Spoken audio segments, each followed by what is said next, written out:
Hello guys, ఈరోజు అయితే ఒక కొత్త స్కాలర్షిప్ వీడియోతో అయితే వస్తున్నా. ఫస్ట్ ఆఫ్ ఆల్ మనం అయితే బడ్డీ ఫర్ స్టడీలో అయితే లాగిన్ అవుదాం. ఆల్రెడీ నా అకౌంట్ అయితే లాగిన్ అయితే అయ్యి ఉంది.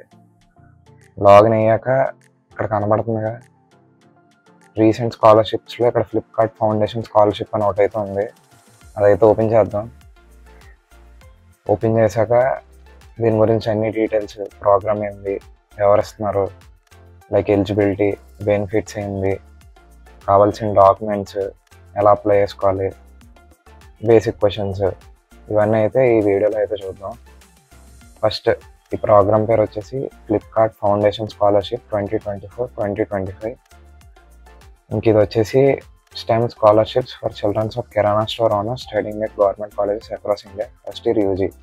ఈ స్కాలర్షిప్ ఎవరైతే వాళ్ళ పేరెంట్స్ కిరాణా స్టోర్ ఓనర్స్ అయితే ఉంటారో, వాళ్ళ పిల్లలు గవర్నమెంట్ కాలేజ్లో చదువుతారో వాళ్ళకైతే వస్తుంది. అందులో కూడా ఇంజనీరింగ్ ఫస్ట్ ఇయర్ అనమాట. Next Flipkart foundation scholarship program 2024-2025 program. ఇది వస్తుంది ఫ్లిప్కార్ట్ గ్రూప్ అనమాట. ఫ్లిప్కార్ట్ ఫౌండేషన్ నుంచి మనకి స్కాలర్షిప్ అయితే వస్తుంది. ఎవరైతే అన్ప్రివిలేజ్డ్ ఫీమేల్ స్టూడెంట్స్, బాగా చదివి స్టూడెంట్స్ ఉంటారో వాళ్ళకైతే ఇస్తున్నారనమాట ఈ స్కాలర్షిప్. నెక్స్ట్ వచ్చేసి ఈ ప్రోగ్రాంలో first year students enrolled in professional STEM courses such as science, technology, engineering, maths undergraduate programmes. మీరు చదివేది ఇందులో ఏదైనా ఉండాలి. సైన్స్ కోర్స్ అయినా, టెక్నాలజీ అయినా, ఇంజనీరింగ్ అయినా, మ్యాథ్స్ అయినా, అది యూజీ ప్రోగ్రామ్ అయితే ఉండాలి. And children of kirana store owners, KSOs అంటున్నారు. పేరెంట్స్లో ఒకరికైనా కిరాణా స్టోర్ అయితే ఉండాలి. అకాడమిక్ ఇయర్ వచ్చేసి year 2024-2025 will receive a fixed scholarship of 50,000, 50,000 అయితే వస్తుంది.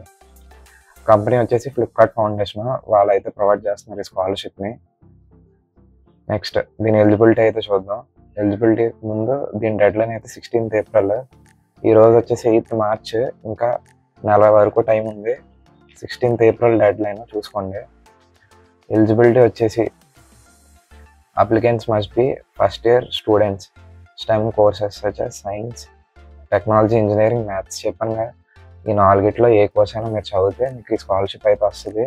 అది మీరు గవర్నమెంట్ కాలేజీలోనే చదవాలి ఆల్ ఓవర్ ఇండియాలో. Next one parent must be A kirana store owner. Me father కానీ మదర్ కానీ పేరు మీద కిరాణా స్టోర్ అంటే మీరు అప్లై చేసుకోవడానికి అయ్యిద్ది.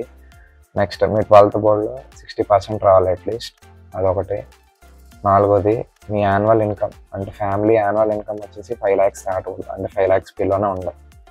నెక్స్ట్ మీ పేరెంట్స్ ఎవరైనా ఫ్లిప్కార్ట్ గ్రూప్లో పనిచేసినా లేదా బడ్డీ ఫర్ స్టడీలో యాప్లో పనిచేసినా మీరైతే ఎలిజిబుల్ కాదు. మొత్తం ఈ 5 అర్థమైనగా ఇవన్నీ ఎలిజిబుల్ అయితే మీరైతే వెంటనే అప్లై చేసుకోవచ్చు. ఇంక స్కాలర్షిప్ బెనిఫిట్ వచ్చేసి ఫిక్స్డ్ అమౌంట్ అనమాట, 50,000 రూపాయలు అయితే మీకు వస్తుంది. ఆ డబ్బులు మీరు అకాడమిక్ రిలేటెడ్ ఎక్స్పెన్సెస్, అంటే మీ ఖర్చులకి, ట్యూషన్ ఫీజుకి, ఎగ్జామ్ ఫీజుకి, హాస్టల్ ఫీజుకి, బుక్స్కి, స్టేషనరీకి, మీ ట్రావెల్కి, అంటే ఇంటికి వెళ్ళే ఖర్చులకి, మీ మొబైల్ డేటాకి, ఫుడ్కి, లాడ్జింగ్కి, అన్నిటికీ ఈ డబ్బులు అయితే ఖర్చు పెట్టుకోవచ్చు. ఇంకా వీటికి కావాల్సిన డాక్యుమెంట్స్ వచ్చేసి మీ పాస్పోర్ట్ సైజ్ ఫోటో రీసెంట్గా, నెక్స్ట్ కాలేజ్ కానీ ఇన్స్టిట్యూషన్ అడ్మిషన్ ప్రూఫ్, అంటే లైక్ మీ ID card, admission letter, join అయ్యేటో బెస్సర్గా అడ్మిషన్ లెటర్, అదొకటి. ఈ రెండిట్లో ఏదైనా సబ్మిట్ చేయాలి. నెక్స్ట్ 12th మార్క్ షీట్, మీ 12th బోర్డ్ మార్క్ షీట్. ఇంకోటి ఫ్యామిలీ ఇన్కమ్ ప్రూఫ్, అది వచ్చేసి మీ ఇన్కమ్ సర్టిఫికేట్ అయినా అయి ఉండొచ్చు, తహసీల్దార్ చేత సైన్ చేయించింది. నెక్స్ట్ మీ కిరాణా స్టోర్ ఉందని మీ పేరెంట్కి ప్రూఫ్ అనమాట, లైక్ ఇందులో కనబడుతుంది రిజిస్ట్రేషన్ యాక్ట్ కానీ, ఎన్టీటీ రిజిస్ట్రేషన్ యాక్ట్ కానీ, జిఎస్టీ రిజిస్ట్రేషన్ యాక్ట్ కానీ, అంటే ప్రూఫ్ అనమాట మీ పేరెంట్కి స్టోర్ ఉందని. నెక్స్ట్ ప్రూఫ్ ఆఫ్ ఐడెంటిటీ, క్లియర్గా ఆధార్ కార్డ్ అయితే పెట్టుకోవచ్చు, అది కాకుండా PAN card, driving licence. Next ఒకవేళ మీరు పీడబ్ల్యూడి క్యాండిడేట్ అయితే డిసేబిలిటీ సర్టిఫికేట్ అనమాట. ఇంకా payment of receipt of educational expenses, అంటే ఈ డబ్బులు మీరు దేనికి వాడుతున్నారో వాటి రిసిప్ట్లు, లైక్ మీ కాలేజ్ ఫీజుల రిసిప్ట్లు, హాస్టల్ ఫీజు రిసిప్ట్లు, బుక్స్ కొన్నప్పుడు రిసిప్ట్లు, మెస్ ఫీజు రిసిప్ట్లు, అలాగే మీ కాలేజ్ యొక్క ఫీజు స్ట్రక్చర్ కూడా ఉంచుకోండి అని చెప్తున్నారు ఇట్లా. లాస్ట్లో వచ్చేసి మీ అకౌంట్ బుక్ అనమాట, పాస్బుక్ ఫోటో, అదొకటి సబ్మిట్ చేయాలి వాళ్ళకి. ఇవన్నీ అయితే ఉంటే మీరు వెంటనే అయితే అప్లై చేసుకోవచ్చు. నెక్స్ట్ ఇంకా అప్లై చేయాల్సింది ఏం లేదు. ఇక్కడ అప్లై ఒకటి ప్రీవియస్గా మన వీడియోలో అయితే చెప్తాం ఎలా అప్లై చేసుకోవాలో. మొత్తం ఇక్కడ కనబడుతున్న డాక్యుమెంట్లు అన్నీ సబ్మిట్ చేయాలి. అందులో మీ పర్సనల్ డీటెయిల్స్ అన్నీ అడుగుద్ది, స్కూలింగ్, 11th, 12th, 10th, ఇవన్నీ ఎంటర్ చేసి డాక్యుమెంట్స్ అన్నీ సబ్మిట్ చేసి అక్కడ అడిగి basic question like address, parent name ఇవన్నీ సబ్మిట్ చేసి మీరు అయితే చేసుకోవచ్చు. మీకు ఏమైనా డౌట్ ఉంటే ప్రీవియస్ వీడియో మనం కంప్లీట్ చేసాం ఎలా అప్లై చేసుకోవాలో, అది చూస్తే మీకు అయితే అర్థమైపోద్ది. అట్ లాస్ట్ ఇక్కడ కొన్ని క్వశ్చన్లు అయితే ఇచ్చాడు, frequently asked questions. Selection process ఏంటి స్కాలర్షిప్ కానీ ఒక క్వశ్చన్ అయితే ఉంది. దానికి సొల్యూషన్ వచ్చేసి వాళ్ళైతే ఒక కమిటీని అయితే పెడతారనమాట, comprehensive and competitive selection process. వాళ్ళు మల్టీ స్టేజ్ సెలక్షన్ ప్రాసెస్లో వచ్చేసి ఇవి ఫస్ట్ షార్ట్ లిస్ట్ చేస్తారు ఆన్ ఎలిజిబుల్ క్రైటీరియా, అంటే మీ ఫ్యామిలీ ఇన్కమ్, మీ స్టడీని చూసుకొని ఫస్ట్ షార్ట్ లిస్ట్ అయితే వేస్తారు.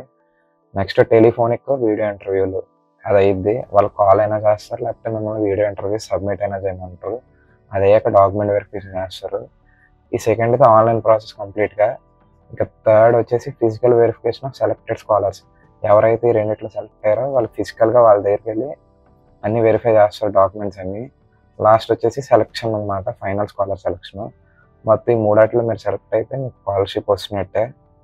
నెక్స్ట్ ఒకవేళ సెలెక్ట్ అయితే ఆ అమౌంట్ ఎలా పడుతుంది మీ అకౌంట్లో, మీరు ఇక్కడ ఇస్తారు కదా డాక్యుమెంట్స్లో మీ బ్యాంక్ అకౌంట్, స్టూడెంట్స్ పాస్బుక్ అని, అందులో అయితే వీళ్ళు డబ్బులు వేస్తారనమాట స్కాలర్షిప్ కంపెనీ వాళ్ళు. ఫండ్స్ అన్నీ డైరెక్ట్ స్టూడెంట్స్ పేరెంట్స్, స్టూడెంట్ కానీ పేరెంట్ అకౌంట్లో అయితే వెళ్తాయి. Next will I get the scholarship for subsequent years of my studies. ఇక్కడ క్లియర్గా ఏమన్నాడంటే scholarship renewal for the subsequent years of your studies is subjected to the scholarship provider availability of funds. Provider opens the renewal process, you must meet the following conditions. ఇక్కడ ఏంటంటే ఈ scholarship only 2024 to 2025 కాదు.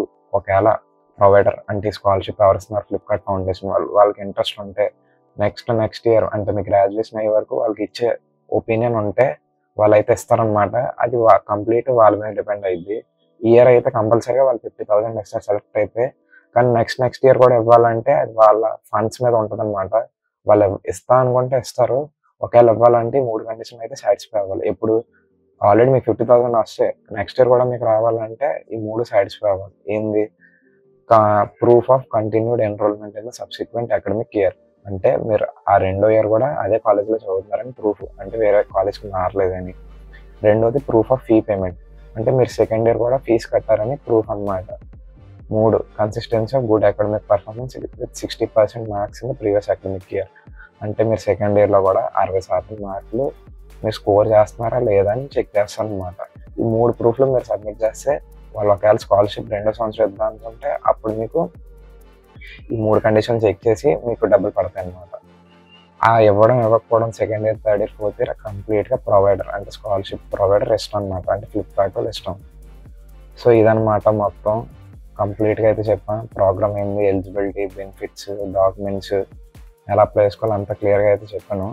ఇవన్నీ documents మీ దగ్గర ఉంటే వెంటనే అయితే apply చేసుకోండి, లేట్ చేయకండి. ఎంతదే అప్లై చేస్తే వాళ్ళు మీ అప్లికేషన్ అంతదే వాళ్ళు ఫార్వర్డ్ చేస్తారు వాళ్ళకి, స్కాలర్షిప్ టీమ్ వాళ్ళకి. మీకు ఒకవేళ ఇందులో ఏం డౌట్ ఉన్నా ఇక్కడ కనబడుతుందిగా, ఇది బడ్డీ ఫస్ట్ స్టడీ కస్టమర్ కేర్ అనమాట. ఈ నెంబర్కి మీరు కాల్ చేసి వాళ్ళైతే కొన్ని క్వశ్చన్స్ అడుగుతారు బేసిక్, అవన్నీ ఆన్సర్ చేసి అక్కడ లాస్ట్లో ఈ ఈఎక్స్టీ అంటే ఎక్స్టెన్షన్ నెంబర్ అనమాట. ఈ నెంబర్ చెప్తే తప్ప వాళ్ళు మిమ్మల్ని ఈ స్కాలర్షిప్ అంటే ఈ ప్రొవైడర్ ఈ ఫ్లిప్కార్ట్ వాళ్ళకి ఫార్వర్డ్ చేస్తారు ఇంటర్వ్యూ టీమ్కి. మీకు డైరెక్ట్గా ఈ ఎక్స్టెన్షన్ నెంబర్ టైప్ చేసి వాళ్ళతో అయితే మాట్లాడవచ్చు. ఇక్కడ ఎక్స్టెన్షన్ నెంబర్ వచ్చేసి 364 కనబడుతుందిగా. ఇంకోటి స్కాలర్షిప్ సర్వీస్ అంటే customer care service only Monday to Friday ఉంటుంది, సాటర్డే సండే హాలిడే. ఆ మండే టు ఫ్రైడే కూడా 10 AM to 6 PM అయితే ఉంటుంది. ఒకవేళ మీకు ఏ డౌట్ ఉన్నా అంటే వీళ్ళు రెస్పాండ్ అవ్వకపోతున్నా ఈ ఈమెయిల్కి అయితే రాయండి, ఫ్లిప్కార్ట్ ఫౌండేషన్ స్కాలర్షిప్ @thefourstudy.com. వీళ్ళైతే మీకు రిప్లై అయితే ఇస్తారు. 3-4 డేస్లో వర్కింగ్ డేస్లో వీళ్ళైతే మీకు రిప్లై ఇస్తారు మీ సొల్యూషన్కి.